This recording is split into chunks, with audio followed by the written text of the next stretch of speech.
I was 14-year-old when I came to Kansas and graduated in 1938 from the Antioch School.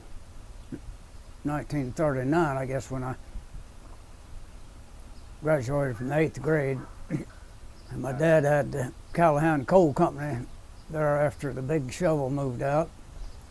When World War II broke out, me and a couple of buddies went down to enlist. We tried to get in the Marines, but they had the quota filled, so we decided, well, if we can't get in the Marines, we'll just wait till they draft us. So we all came up and got a job at Sunflower when I was building the Sunflower Ordnance Works. Worked there until April of 1943, and went in the service.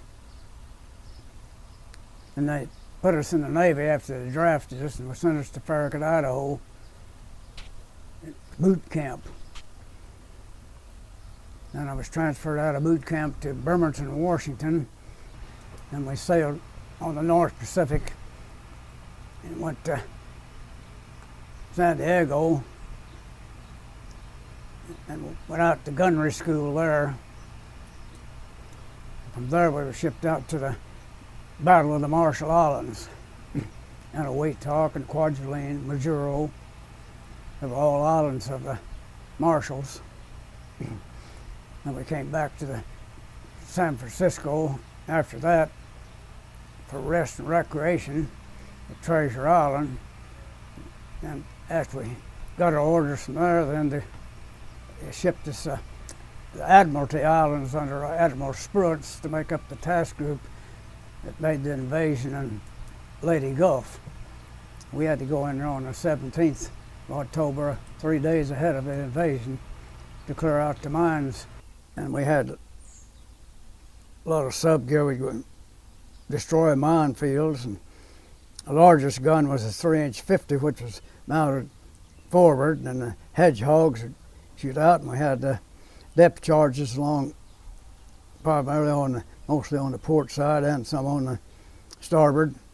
This is the port side here, and then a 20 millimeter anti-aircraft gun aft, plus the 20 millimeters.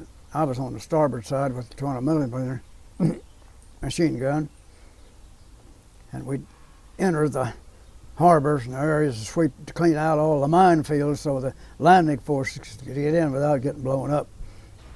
Of course, it was in the middle of a storm. We was out there at night with a 24-inch searchlight. And we called those contact mines Daisy Mays and had knobs on them. Of course, we had to hit one of them knobs and that would explode them. I was out there with 30-06 at night, exploding those mines prior to the invasion. I made every invasion in the Philippines except Manila.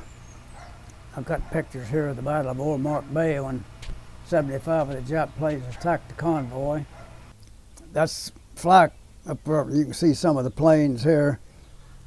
There's a plane, there's a plane, and there's a plane. Some here, there's one. But there were 75 Jap planes that attacked the convoy. But the P-38s plus the planes off our carriers took battle, and so we won the battle. And I got my discharge in Charleston, South Carolina. They sent me to Norman, Oklahoma for discharge, and there I came home in April 1946. I was 28 years old.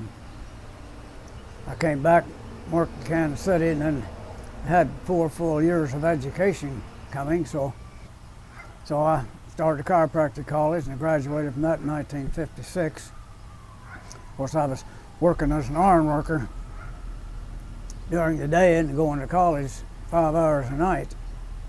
Overland Parks, when I first opened up, my office was in 1959. I've been living in Gardner. I bought this house in 1976.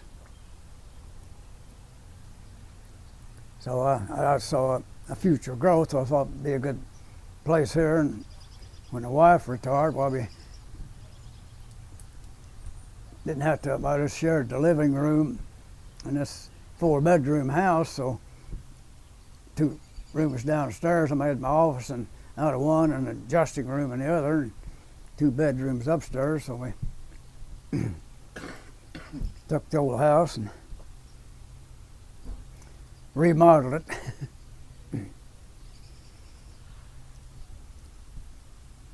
And that's what you see is what you get here today.